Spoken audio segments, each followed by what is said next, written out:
que más palpable tenemos en nuestra diócesis, que no es otro que las constituciones sinodales, ¿verdad?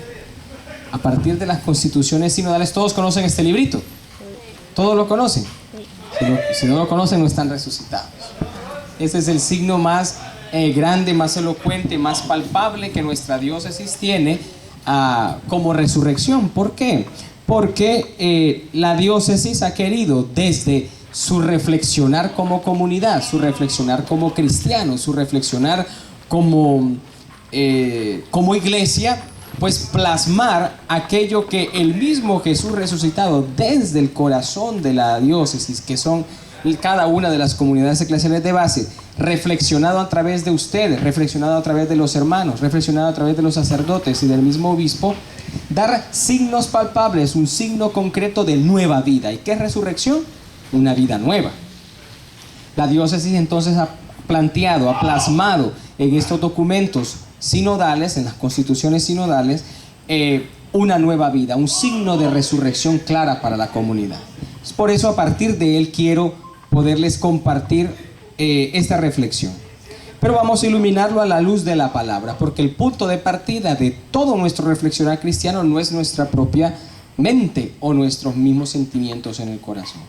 Es la misma palabra de Dios y la palabra compartida. Porque no somos una iglesia de libros, sino una iglesia de la palabra viva, eficaz, actuante. Mateo 4, 18 al 22 dice: andando Jesús junto al mar de Galilea, vio a dos hermanos, Simón llamado Pedro y Andrés su hermano, que echaban la red en el mar porque eran pescadores. Y les dijo: venid en pos de mí, y les haré pescadores de hombres. Ellos entonces, dejando al instante las redes, le siguieron.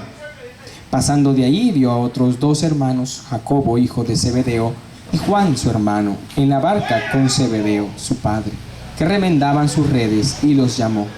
Y ellos, dejando al instante la barca y a su padre, le siguieron. Palabra del Señor. Gloria a ti, Señor Jesús. Los versículos que acabo de leer es como la escena típica del discipulado, del llamamiento, la vocación y la respuesta. La respuesta es discipulado, el llamamiento es vocación, vocatio, vocare, llamada. Y la respuesta es el seguimiento, es decir, el discipulado. Toda comunidad es constituida por discípulos de Cristo. Si somos una comunidad cristiana, quiere decir que todos y cada uno, a través de nuestro bautismo, hemos sido incorporados a la iglesia de Jesucristo. En su numeral 15, las constituciones dicen: la admiración por la persona de Jesús, su llamada y su mirada de amor buscan suscitar una respuesta consciente y libre desde lo más íntimo del corazón del discípulo. Es una adhesión de toda su persona al saber que Cristo lo llama por su nombre. Es un sí que compromete radicalmente la libertad del discípulo a entregarse a Jesucristo, camino, verdad y vida. Es una respuesta de amor a quien lo amó primero hasta el extremo. En este amor de Jesús madura la respuesta del discípulo: te seguiré a donde quiera que vayas. El primer signo de una comunidad resucitada es que es una comunidad constituida por discípulos de Cristo. Esta es la primera dimensión que abordan las constituciones sinodales. El primer signo de una comunidad resucitada es ser una comunidad de discípulos, de seguidores de Jesús. Ese discipulado tiene un chispazo de inicio, que es la admiración. Admirar es depositar amor, contemplar y reflejarnos en esa contemplación. No es solamente una contemplación pasiva, sino una configuración al objeto que admiramos. Lo vemos en el mundo. Los muchachos o las muchachas que admiran tal vez una estrella de cine, una estrella de música, rápido, la camisa, el peinado, los zapatos o la manera de ser, de actuar o de hablar de aquella persona que está siendo puesta como modelo para los jóvenes son imitados. El jean que usa el joven es completamente acabado en las tiendas porque quieren tener uno igualito al de él. El peinado es imitado. Todos los peluqueros y los barberos tienen que ponerse al día para poder hacer el mismo peinado que tiene el muchacho que está cantando. De tal manera que los modelos a seguir son precisamente espejos en los cuales las grandes comunidades se reflejan. Cristo es el modelo a seguir, el espejo primario en el cual nosotros también nos reflejamos. Y si nos reflejamos, queremos parecernos ¿a quién? A Cristo. El discípulo tiene que ser aquel que es movido a dar una respuesta de amor por la admiración por Jesús. Su llamada y su mirada de amor buscan suscitar una respuesta consciente y libre. El detonante de esa admiración no es otra cosa que la mirada de amor de Dios. Miserere atque eligiendo, ese es el lema del Papa Francisco, ¿verdad? Mirándolo y eligiéndolo, amándolo y eligiéndolo. Para mí uno de los versos más bonitos de la Escritura es este pasaje donde el joven rico, que no le sigue a Jesús, pero que Jesús tiene una mirada de amor hacia él. Es un texto precioso en donde dice, y mirándolo, lo amó, y viéndole, le amó. Yo creo que todos aquellos que nos hemos sentido amados por la mirada penetrante de Jesús, no podemos hacer otra cosa que seguirle. Cuando alguien no se ha sentido traspasado por la mirada misericordiosa de Dios, pues difícilmente puede decirse discípulo de Cristo. Esa mirada misericordiosa de Dios, esa mirada de amor, suscita en nosotros una respuesta libre y consciente. Ninguno de nosotros está a la fuerza aquí, o por lo menos no debería de estar aquí. Ninguno de nosotros puede estar aquí dependiendo de lo que va a sacar por su presencia en medio de la iglesia. Difícilmente podemos identificar un discípulo auténtico cuando éste es movilizado por otros intereses. La búsqueda por sí mismo, la búsqueda de que todos admiren el talento que tiene, porque puede cantar, porque puede tocar, porque puede dirigir una comunidad, porque tiene don de autoridad, porque tiene don de enseñanza. ¿A quién buscan? ¿Al objeto que admiran, o mejor dicho, al sujeto que admiran, Cristo, o se buscan a sí mismo? El discípulo jamás puede buscarse a sí mismo, va en pos del sujeto que admira, pues el ser discípulo es querer tener un encuentro cercano, íntimo con alguien, Jesús. Para tener un encuentro consigo mismo y narcisista, pues me quedo en mi casa viéndome al espejo y admirándome qué lindo soy o qué feo soy, dependiendo del caso. Pero no, en la iglesia cristiana, el ser discípulo es suscitado por la mirada de amor de Dios que nos lleva a dar una respuesta libre totalmente de cualquier cosa, interna o externa, de cualquier otra motivación que no sea el amor que siento por Jesús y el amor que Jesús hace sentir en mí. Esta experiencia de mirar a Jesús, dejarme mirar y responderle libremente y consciente. Ojo que aquí vuelvo y digo, nadie viene narcotizado ni medio bolito aquí, inconsciente, no, todos venimos en nuestros 5 sentidos a decir sí. Es un sí que compromete radicalmente la libertad del discípulo. Miren, dejamos de ser libres cuando decimos sí a Jesús. Pero es que para ser libres nos llamó el Señor, dice San Pablo. Entonces, ¿cómo es que dejamos de ser libres al decir sí? Sí, porque nuestra voluntad es depositada en la voluntad de Cristo, como Él depositó su voluntad en la voluntad del Padre. El discípulo se niega a sí mismo para poder seguirle a Él. No es digno de seguirme aquel que no se niegue a sí mismo y tome su cruz. Pero recordemos que aquel, Jesucristo, que ha comprado la libertad para nosotros, si ya la compró, nos la devuelve cuando nosotros se la entregamos. Nosotros que nos ponemos un grillete en el pie de esclavitud por amor a Jesucristo, a su voluntad en nuestra vida como cristiano, nos devuelve la mano de ese grillete, de esa esposa que ponemos en el pie para adherirlo a Él, porque nos hacemos esclavos por amor. Jesucristo toma esa llave que le damos a Él y nos la devuelve, porque nos dice esclavos por amor. Es el que tú estés cerca de mí porque quieres, porque deseas, porque te hace feliz. Difícilmente un discípulo va a tener una vida triste, amargada. Difícilmente en la vida del discípulo auténtico de Cristo va a haber envidias, chismes, rencillas. No puedo decirte que no va a haber la típica debilidad humana y las dificultades que pueden haber en medio de una comunidad. Sí, puede. El mismo Pablo dice, es necesario que surjan entre ustedes problemas para que surjan los auténticos cristianos. Cuando hay problemas, situaciones difíciles en una comunidad, rapidito se evidencia quién es el auténtico discípulo y quién no. Aquel que se niega a sí mismo y que no insiste empecinadamente, egoístamente y ególatramente su propio interés, sino que pone el interés de todos primero que el de él, sobre todo el interés de Dios para esa comunidad. Por lo tanto, se trata de una respuesta de amor a quien lo amó primero, quien así actúa, quien actúa en libertad, quien actúa con generosidad, quien actúa como resucitado, es aquel que experimenta en su médula, en su corazón, en lo más profundo, en el centro de su ser, ese amor donado en gratuidad por Cristo. Y al sentirse tan profundamente amado, lo único que quiere es amar.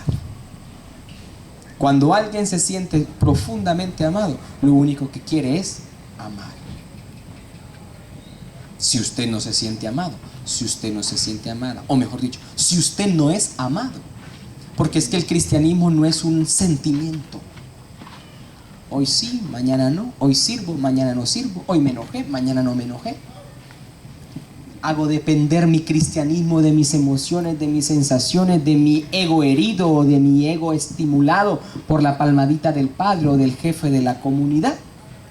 Y bueno, volublemente voy diciendo sí unas veces, no otras veces. Sentimientos que van y vienen. Eso no es cristianismo. El cristianismo es una decisión, es un estado de vida.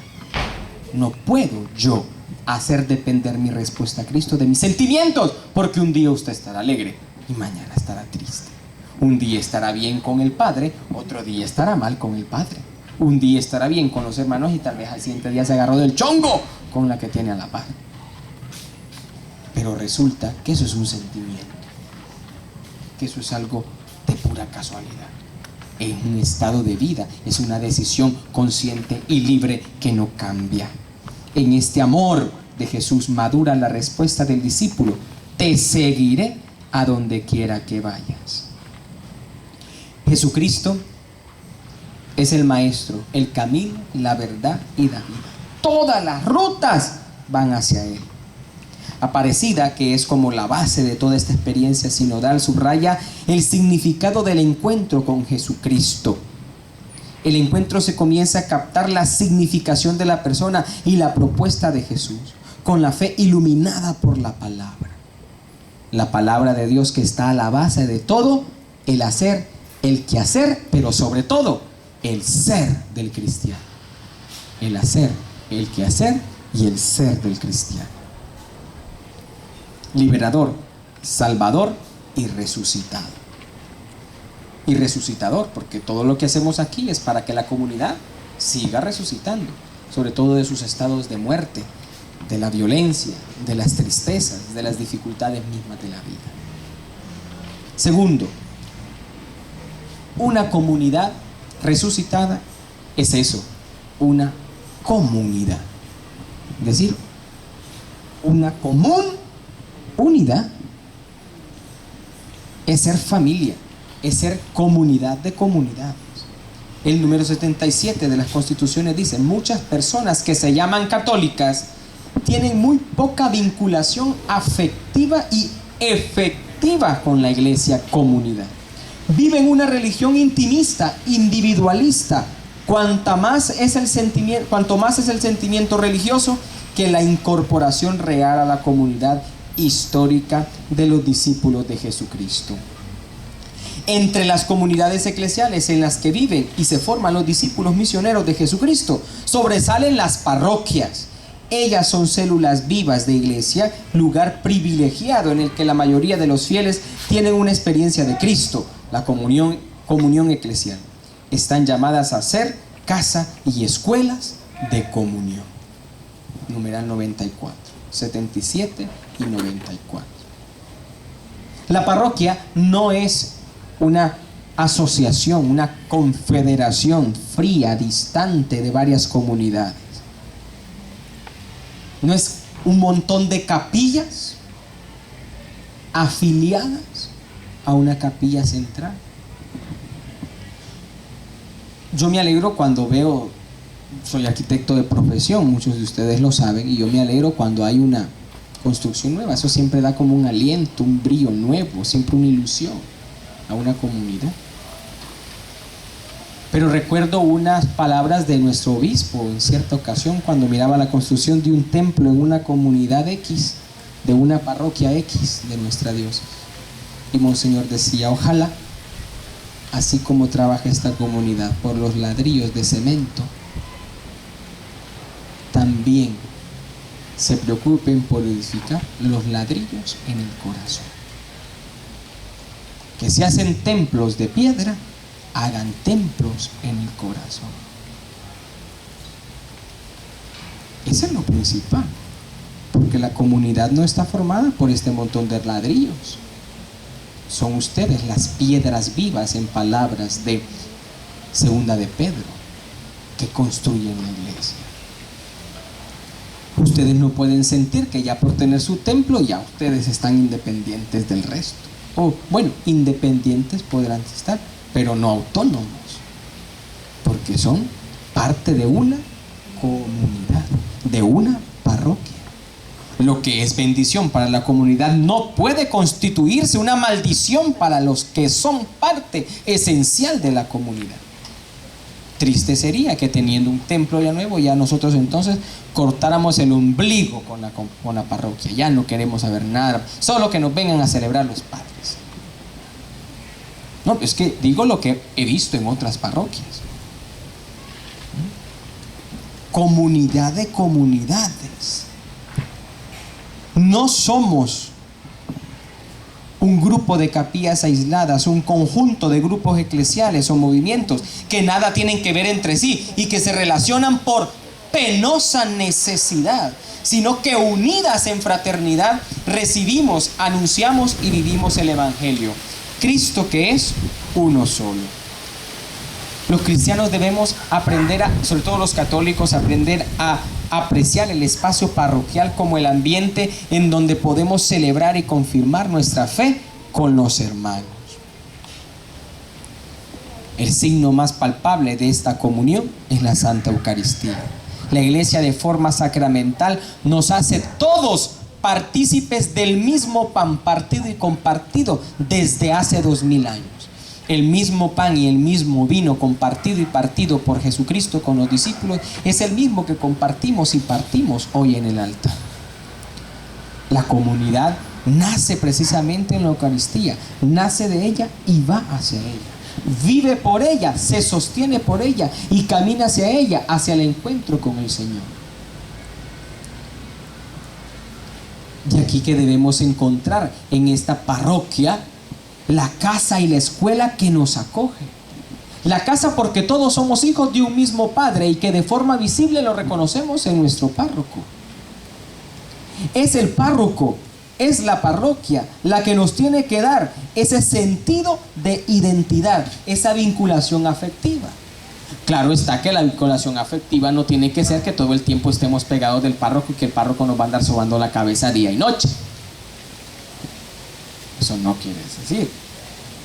La vinculación afectiva quiere decir que yo me encuentro con Jesucristo en esta comunidad, en esta iglesia, en esta gran iglesia, en esta porción de la iglesia que se llama Parroquia Santa Cruz, específicamente en la comunidad San José Obrero.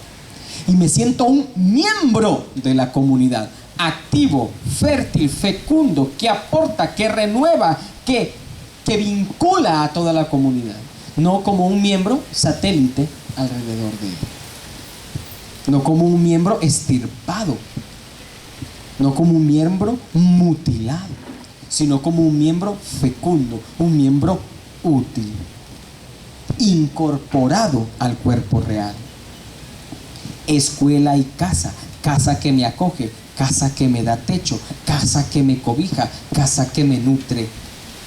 Y escuela de comunión porque ella me enseña, porque es a la luz de las directrices que la parroquia da, como la comunidad se sabe, se conoce y se construye. No podemos estarnos construyendo a nuestro albedrío, ¿no? Tenemos discernimiento, tenemos juicio, claro está, pero todo tenemos que hacerlo en obediencia. ¿Como quién? Como el que nos llama. ¿Y quién nos llama?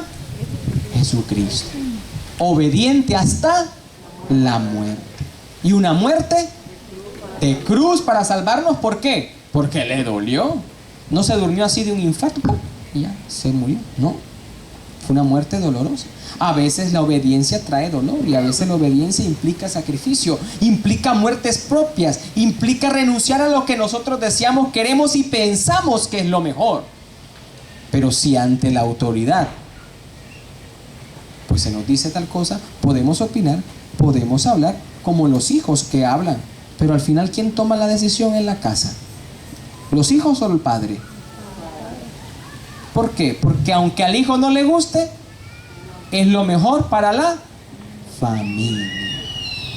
Igual en la iglesia, somos casa, somos familia.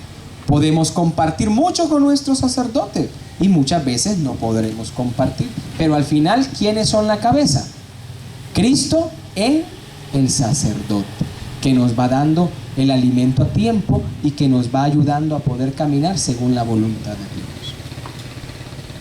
Como una iglesia circular, no piramidal, ¿verdad? No es que el Padre está arriba y nos está aplastando y nosotros tenemos que humillarnos y bajar la cabeza. No, el Padre está en el centro guiando a los hijos.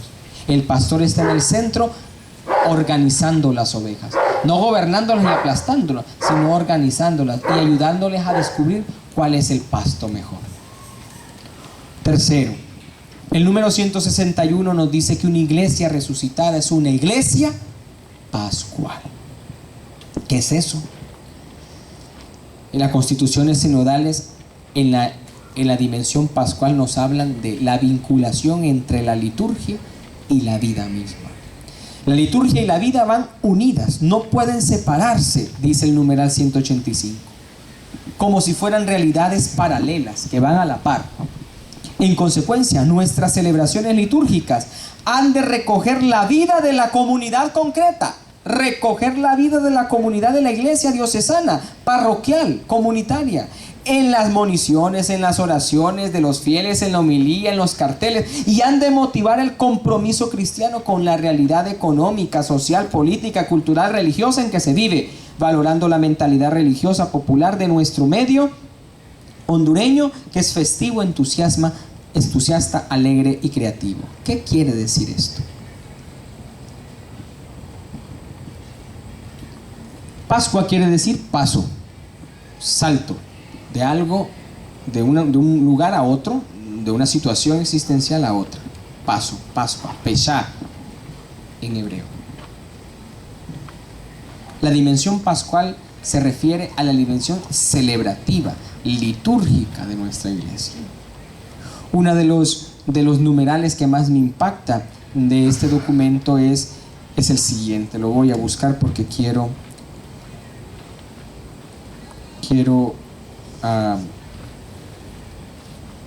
compartirse.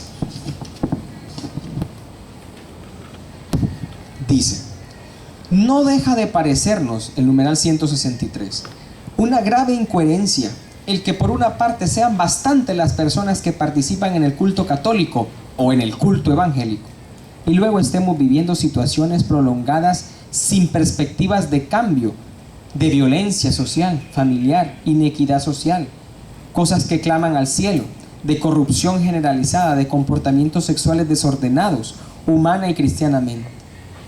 Sentimos como punto crítico que al mismo tiempo un desafío, la integración de la liturgia y de la vida. Gente que viene al templo y que piensa que Dios únicamente está en estas cuatro paredes o debajo de este techo.